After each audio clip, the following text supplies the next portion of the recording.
नमस्कार बच्चों, आज हम कक्षा 7वीं के एक विषय उत्कल मणि के सवाल जवाब को डिस्कशन करने जा रहे हैं। जब आप हमारे चैनल पर नए हैं, प्लीज़ चैनल को सब्सक्राइब कर दीजिए। इससे पहले वीडियो में हमने उत्कल मणि विषय को अध्ययन किया था। जब आप उस वीडियो को नहीं देखे हैं तो डिस्क्रिप्शन में लिंक दे देंगे हम, आप उस लिंक से वीडियो देख सकते हैं।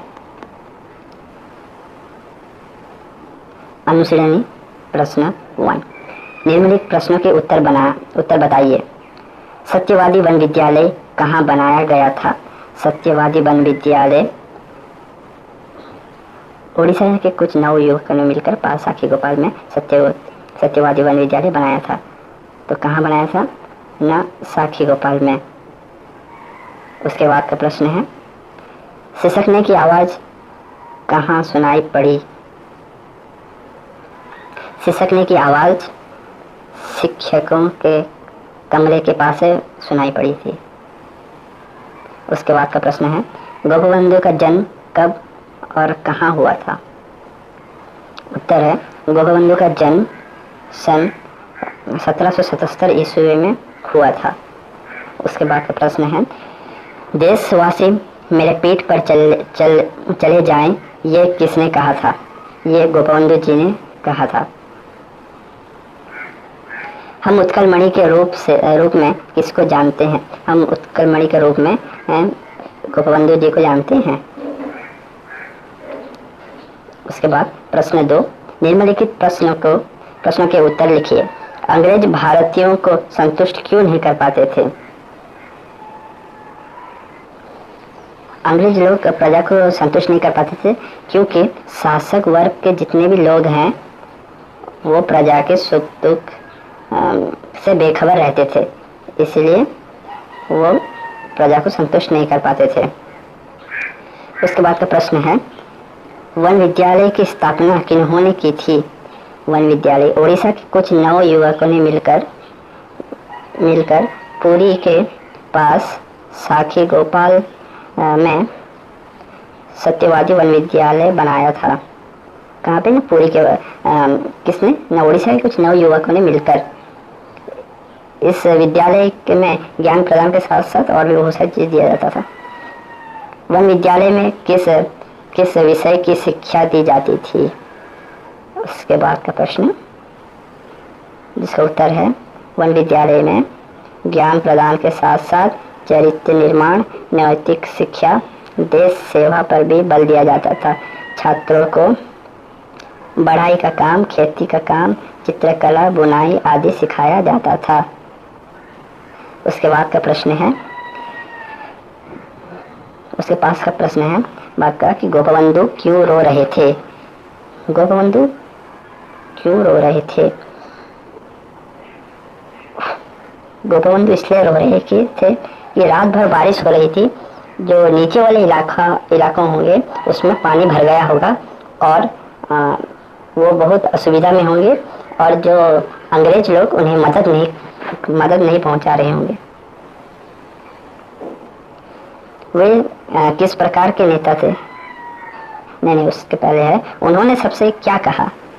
उन्होंने सबसे ये कहा, देखो रात भर पानी बरसा है, नीचे वाले इलाकों में पानी भर गया होगा, नदियां में बाढ़ आ गई होंगी और लोगों के घर बार, खेत खलियान तहस नहस हो गए होंगे।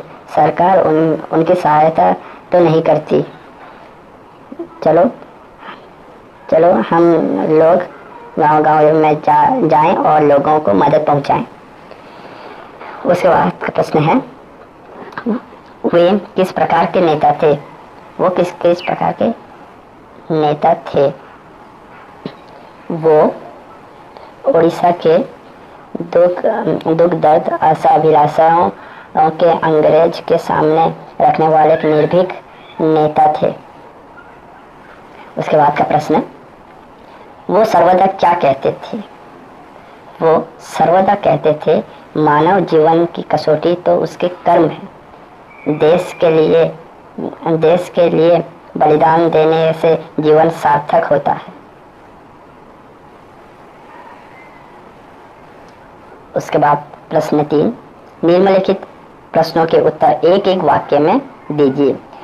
हमारे देश पर किसका शासन था? इसका उत्तर है हमारे देश पर अंग्रेजों का शासन था। उसके बाद का प्रश्न है वन विद्यालय के मुखिया कौन थे? वन विद्यालय के मुखिया गोपबंधु जी थे। उसके बाद का प्रश्न है कि गोपबंधु का हृदय कैसा था? गोपबंधु का हृदय कोमल था। उसके बाद का प्रश्न है उनका जन्म कहाँ हुआ था? उनका जन्म पुरी जिला के स्वांडो गांव में सन 1777 ईस्वी में हुआ था। उसके बाद का प्रश्न है गोपबंधु किस किस के पक्षधर थे? गोपबंधु सर्वदा लोक कल्याण, देश प्रेम, समर्पित सेवा, सत्य अहिंसा और नीति के पक्षधर थे। और ये प्रश्न 3 खत्म। अब देखेंगे प्रश्न 4। प्रश्न 4 दिखा है, ये ऑप्शन वाला है। यहाँ पे बहुत सारे 5 ऑप्शन दिए हैं, इसमें आपको फिलअप करना है। पहला क्वेश्चन है हमारे देश में क्या शासन करते थे? हमारे देश में अंग्रेज शासन करते थे। उसके बाद का प्रश्न कुछ नवयुवकों ने मिलकर सत्यवादी वन विद्यालय बनाया था। उसके बाद का प्रश्न है गोपबंधु का जन्म व्यास ईस्वी में हुआ था? गोपबंधु का जन्म 1877 ईस्वी में हुआ था। उसके बाद का प्रश्न है मानव जीवनी की कसौटी उसके व्यास है, उसका कर्म है। उसके बाद का प्रश्न गोपबंधु सचमुच के व्यास थे, गोपबंधु सचमुच के उत्कल मणि थे। उसके बाद का प्रश्न 4 भाषा कार्य उदाहरण के अनुसार बदलिए।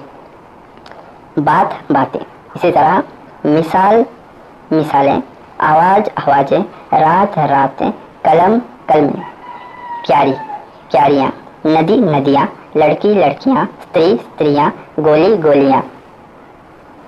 उसके बाद का प्रश्न 6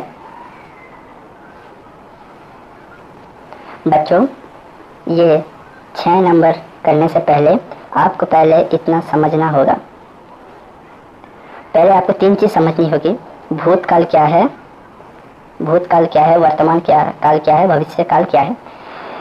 जो समय बीत चुका है उसे भूतकाल कहते हैं, आसान तरीके में, सबसे शॉर्टकट ट्रिक। देन उसके बाद है वर्तमान काल। जो काल या जो समय अभी चल रहा है उसे वर्तमान काल कहते हैं। उसके बाद आ गया भविष्य काल। जो समय या काल आने वाला है उसे भविष्य काल कहते हैं। एक उदाहरण देख लीजिए। भूत में है गया उसने खाया, मैं गया उसने खाया। वर्तमान मैं जाता हूँ वो खा रही है। उसके बाद भविष्य में तुम जाओगे रमेश पढ़ेगा। इसी तरह हमको भूतकाल, वर्तमान काल और भविष्य काल इसमें पहचानना है। पहला नंबर है तब हमारे देश में अंग्रेज लोग शासन करते थे। तो तब, उसके बाद लास्ट में थे माने जो बीत चुका है, वो होगा आपका भूतकाल। उसके बाद गोपबंधु रो रहे हैं मतलब वो काम चल रहा है, तो वो है वर्तमान काल। उसके बाद गोपबंधु उनके मुखिया थे, अभी नहीं है, पहले थे, तो ये होगा भूतकाल। उसके बाद का प्रश्न गोपबंधु, उसके बाद है मेरे देशवासी मेरे पेट पर चलकर प्रगति करें। यहाँ पर करे काम पहले नहीं हुआ था, भूतकाल में नहीं हुआ था, वर्तमान काल में नहीं हो रहा है, ये भविष्य काल में होगा, करें, तो ये होगा भविष्य काल। उसके बाद का प्रश्न उदाहरण के अनुसार वाक्य का परिवर्तन कीजिए। उदाहरण मूल वाक्य परिवर्तित वाक्य। पहला उदाहरण क्या है? नवयुवकों ने विद्यालय बनाया है। तो इसी तरह उन्होंने कहा, वो कहे, यानी तो वो कहते हैं। फिर हो गया सरकार ने उनकी सहायता नहीं की, सरकार उनकी सहायता नहीं करती है। इसके बाद का प्रश्न है, लड़की ने रोटी खाई, लड़की रोटी खाती है। उसके बाद का प्रश्न है, लोगों ने मदद पहुंचाई, लोग मदद पहुंचाते हैं। बच्चों, आपका ये विषय उत्कलमणि का सवाल जवाब खत्म हो गया। और कुछ जब भी आपको डाउट है तो आप कमेंट बॉक्स में पूछ सकते हैं। प्लीज़ जब हमारे चैनल पर नए हैं प्लीज़ सब्सक्राइब कर दीजिए और आपके दोस्तों शिक्षकों के पास इसे शेयर भी कर दीजिए कि दूसरे इस वीडियो को देखकर कुछ सीख सकें। हमारा वीडियो यदि आपको अच्छा लगा हो तो एक लाइक कर दीजिए। और इसी के साथ हम रहते हैं नेक्स्ट वीडियो में। इसीलिए नेक्स्ट वीडियो वही हिंदी चैप्टर के ऊपर होगा, तो प्लीज़ हमारे चैनल को सब्सक्राइब कर दीजिए। सब्सक्राइब करने से सबसे पहले नोटिफिकेशन आप पाएंगे जब हम